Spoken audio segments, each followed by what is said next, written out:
Welcome to the Deep Dive. Today, we're jumping into a story, really an icon that everyone knows, Marilyn Monroe. But we're not just looking at her life in the usual way. We're exploring this. Well, this really sensational claim about her death, one that connects her, believe it or not, to UFOs and government secrets. Yeah, so our mission for this deep dive is to unpack a very specific and, frankly, pretty wild theory. It comes from a well-known ufologist, Stephen Greer. He essentially links Monroe's death to extraterrestrial contact and even the Roswell incident. Exactly. And to help you sort through all this, we've gone through quite a range of material. We're talking documentary claims, media reports that kind of blew this up, but also importantly, official government assessments, historical investigations too. So the goal is to give you a full picture, what the theory is, what's offered as proof, and, well, what the official record actually says. Okay, so let's start with the person behind this claim, Stephen Greer. Anyone who follows ufology probably knows the name. He actually started out as an ER doctor, but became a really central figure in the UFO world, specifically what people call the disclosure movement. Right. He founded the Disclosure Project. Yeah. That's all about pushing for government transparency on UFOs, non-human intelligence, that kind of thing. And he's often credited with popularizing that term disclosure in this context. He also promotes these CE5 protocols. Yeah, meditation techniques, he claims, can help people make contact with ETs. So that's the background. Now, what's his actual claim about Marilyn Monroe? It got a lot of attention from the 2017 documentary Unacknowledged. Michael Mazzola directed that one. And Greer's assertion in it is pretty stark. Marilyn Monroe was killed, murdered, because she was about to expose classified secrets about ETs, specifically things she supposedly knew about Roswell. It's a huge claim. And central to it, according to Greer, is this alleged trigger, a wiretap phone call. In this supposed call, Monroe apparently made it clear she was going public with UFO info, Roswell info. Wow. Yeah. And Greer reads this as her death warrant. He suggests, these shadowy forces, maybe CIA, maybe others in intelligence, had to silence her. Though it's interesting, he does make a point of saying Kennedy himself wasn't directly responsible. He absolves JFK in his narrative. Okay, and this wasn't just, hidden away on some obscure website. Major news outlets picked it up. Gizmodo, Fox News. Oh, yeah, it got coverage, often framed as, wow, look at this wild UFO conspiracy theory involving Marilyn. The Week magazine summed it up pretty bluntly. They said the theory was Monroe was murdered by the CIA to prevent her exposing the truth of the alien landing at Roswell. And they specifically mentioned Greer's take on that wired phone conversation, maybe using coded language. It definitely grabs your attention. Absolutely. So the theory relies heavily on this idea of a phone call. Yeah. But is there any, actual evidence presented? Well, this is where it gets really specific. Greer points to what he claims is the evidence. A document. Okay. A purported top-secret CIA wiretap summary. And the date on it is August 3rd, 1962. August 3rd. That's the day before she died. Exactly. Just one day before. Yeah. And the document is titled simply Marilyn Monroe. Okay, so what's supposedly in this memo? Right, so this alleged summary details a phone call, not involving Monroe directly, but between the columnist Dorothy Kilgallen and an interior decorator, Howard Rothberg. And the memo apparently talks about Monroe planning a press conference to disclose information. And here's the kicker. It claims Monroe had been told by JFK himself about a secret air base, a place where he saw, and this is the quote often used, things from outer space. Things from outer space, implying alien tech, wreckage. Greer connects it straight back to Roswell. Okay, that's quite specific. It is. And Greer highlights other details within the document, too. Things that, for people in the UFO community, are significant. Like, it apparently references moon dust, which was a real Air Force project, actually, for recovering space debris, though usually mundane stuff. Okay. And, crucially, it supposedly shows distribution to MJ-12. Majestic 12. Ah, MJ-12. That's the legendary, supposed secret committee overseeing UFOs, right? Sure. In conspiracy lore. Exactly.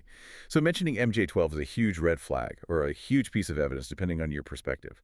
Greer, in his book, flat out calls this memo the death warrant. The death warrant. Yeah, and he adds another layer, claiming that James Jesus Angleton, who was a big deal in CIA counterintelligence, Appleton, right. that Angleton signed off on the wiretap. So it's presented as this very official, albeit top-secret piece of intelligence. It really does sound like something out of a movie. A secret memo, MJ-12, Angleton.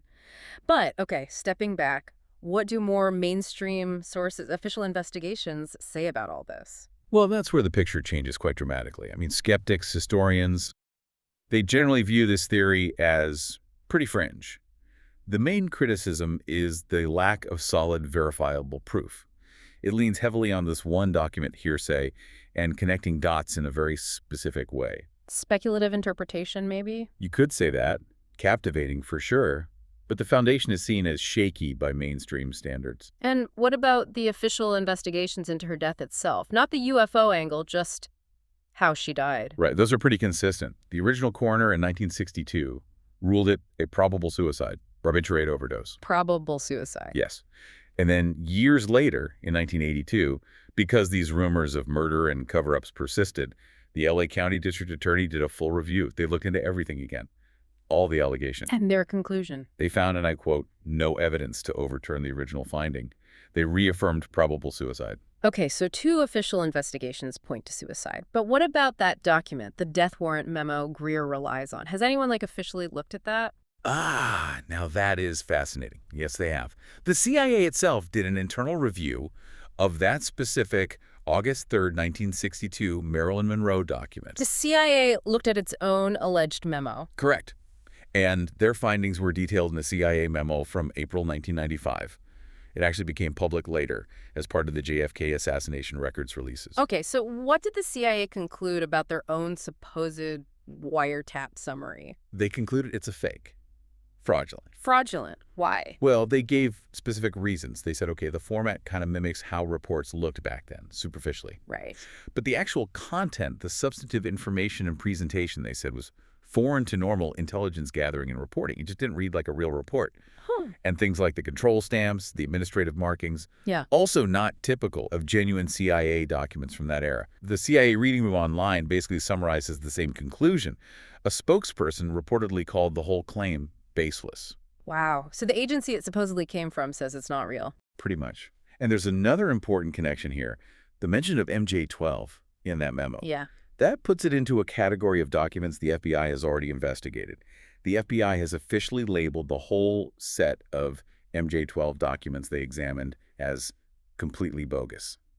Hoaxes. So this Monroe memo fits a pattern of known fakes related to MJ-12. That's the assessment, yes. It's not just a one-off odd document. It seems to belong to this established group of fraudulent materials that has circulated in UFO circles for years. That really changes the perspective on it, doesn't it? It makes sense then why some critics of the unacknowledged documentary pointed this out. Exactly. People noted it relied on documents that were sometimes hard to read, ambiguous. One reviewer described a redacted memo shown in the film as feeling more theatrical than solid proof. More for dramatic effect than evidence. Perhaps. It highlights that gap between telling a compelling story and meeting, forensic or historical standards of evidence. So if we try to tie this all together... Well, you look at Greer's theory about Monroe and aliens. It really seems to balance almost entirely on this single wiretap summary page. The death warrant. Right. And that specific page has been looked at by the CIA, linked to documents the FBI calls bogus. Essentially, government agencies have judged it inauthentic, a hoax. And that assessment stands in direct opposition to the official findings about her death, which consistently point towards probable suicide over decades of review. It really lays bare the conflict between, well, an extraordinary claim and the available verified evidence. It certainly does. Which leads us to a final thought, really, for you listening. In today's world, we're bombarded with information, with narratives, some incredibly compelling. So how do you navigate that? How do we tell the difference between a story that captures the imagination, especially one involving famous people, mystery, the allure of the unknown, like UFOs and claims that actually hold up to scrutiny? Yeah, how do we weigh compelling narrative against substantiated fact? Something to think about. Until our next deep dive.